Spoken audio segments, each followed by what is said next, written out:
언젠가 공룡을 실제로 만나보고 싶은가요? 여러분 얘기라고요? 지금 티렉스 얘기를 한대요? 아니요, 전 됐어요. 만약 그럴 기회가 있다면 여러분은 깃털, 털, 그리고 거대한 벼룩으로 뒤덮인 생명체를 보고 놀라게 될 거예요. 하지만 제가 너무 앞서가고 있네요. 가장 잘 알려진 공룡 중 하나인 티라노사우루스부터 시작해서 공룡에 관한 사실을 알아볼까요? 1번, 티라노사우루스는 가장 큰 공룡이 아니었습니다. 공룡 영화의 고전 영화라고 할 수 있는 주라기 공원에서 우리 모두를 공포에 떨게 한 이 거대한 티라노사우루스 렉스는 사실 가장 큰 공룡 15위 안에도 들지 못합니다. 최대 길이 12m에 무게 약 10톤의 티렉스는 가장 큰 육지 공룡인 아르젠티노사우루스와 비교하면 꼬맹이라고 할 수 있죠. 길이가 30.5m인 이 엄청난 크기의 초식 동물은 75톤에 달하는 몸무게로 땅을 뒤흔들었습니다. 만약 여러분이 건물 6층에 살고 있다면 이 공룡이 창문을 통해 집안을 엿볼 수 있을 거예요. 이봐, 작은 인간들, 오늘 점심은 뭐지? 그래도 티렉스는 지금까지 존재했던 것 중 가장 큰 육식동물이었어요. 포식자 중에 왕이 되는 것이 아예 아무것도 아닌 것보다는 낫다고 생각해요. 그렇죠? 크기 이야기가 나와서 말인데요. 2번, 공룡은 지금까지 살았던 가장 큰 동물이 아닙니다. 우리는 공룡이 당연히 지구상에 살았던 가장 거대한 존재였다고 생각해왔지만 그렇지가 않습니다. 사실 이 행성의 역사를 통틀어 가장 큰 것으로 알려진 동물은 우리와 현재 함께 살고 있습니다. 대왕고래를 소개합니다. 길이가 30m로 거대한 아르젠티노사우루스의 크기이지만 무게는 훨씬 더 무겁습니다. 놀랄 준비하시고요. 무려 190톤이나 됩니다. 이 무게는 일반적인 1층 집의 무게 정도입니다. 대왕고래는 이 세상의 진정한 거인으로 바다에도 육지에도 대왕고래보다 더 큰 생물체는 없었습니다. 우리가 이런 놀라운 생물체와 동시대를 살고 있다는 걸 행운이라고 생각해요. 3번, 공룡은 실제로 멸종하지 않았습니다. 뭐라고요? 그러면 내시도 진짜라는 뜻인가요? 그럴 줄 알았어요. 아니요, 미스터리 애호가들에게는 죄송하지만 거대한 도마뱀 이야기를 하는 건 아닙니다. 하지만 여러분은 사실 모르는 사이에 매일 공룡을 만나고 있습니다. 알아요, 완전히 말도 안 되는 소리처럼 들리겠지만 사실이에요. 버클리 대학의 과학자들에 따르면 새들은 공룡의 먼 친척일 뿐만 아니라 공룡 그 자체라고 합니다. 우리가 알고 있는 동물 분류법, 즉 동물을 과, 종 등으로 나누는 방법은 진화를 고려하지 않습니다. 그 분류법은 과학자들이 유기체가 진화한다는 사실을 깨닫기 훨씬 전에 만들어졌습니다. 그래서 오늘날 대부분의 생물학자들은 시간에 걸친 동물의 진화를 포함하는 다른 방법으로 분류하기를 더 좋아합니다. 그리고 그 진화의 결과는 공룡을 포함하고 있는데 기대하세요. 바로 현대의 조류로 진화했다는 거죠. 동네 공원에서 공룡에게 먹이를 준 적이 있는 분은 좋아요를 누르세요. 4번, 공룡은 비늘이 아닌 깃털로 덮여 있었습니다. 어렸을 때부터 모든 책, 만화, 영화들은 공룡을 다른 동물보다는 도마뱀 같은 파충류의 모습으로 표현했습니다.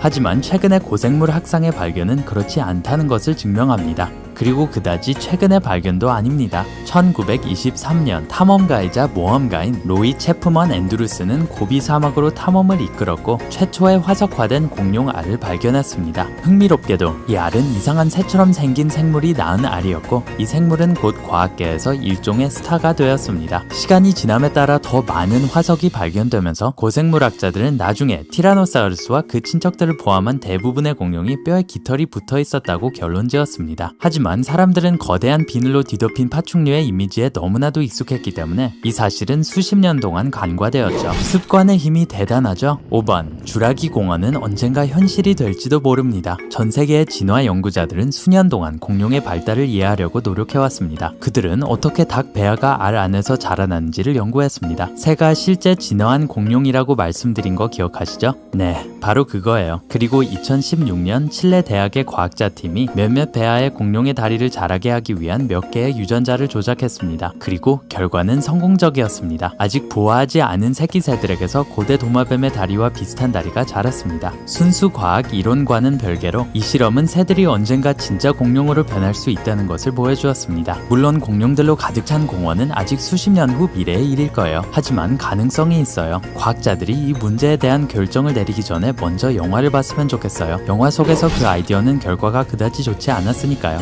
6번 가장 큰 초식 동물은 대식가였습니다. 아시다시피 몇몇 초식 동물들은 크기가 정말 어마어마했습니다. 사실 가능한 한 크게 자라는 것은 포식자로부터 자신들을 보호하는 방법이었죠. 디플로도쿠스를 예로 들어봅시다. 길이가 33.5m이고 무게가 15톤에 달하는 몸집의 배를 채우려면 얼마나 많은 음식이 필요할 거라고 생각하세요? 간단한 답은 아주 많이입니다. 버스를 채울 만한 분량의 나뭇잎과 식물이죠. 공룡 시대에는 거의 모든 곳이 따뜻하고 열대성이었기 때문에 이 거인들이 많은 음식을 구할 수 있었습니다. 하지만 어쨌든 그런 생명체가 마당으로 걸어 들어와 나무의 모든 잎을 따먹고 나서도 여전히 배가 고픈 모습을 상상해보세요.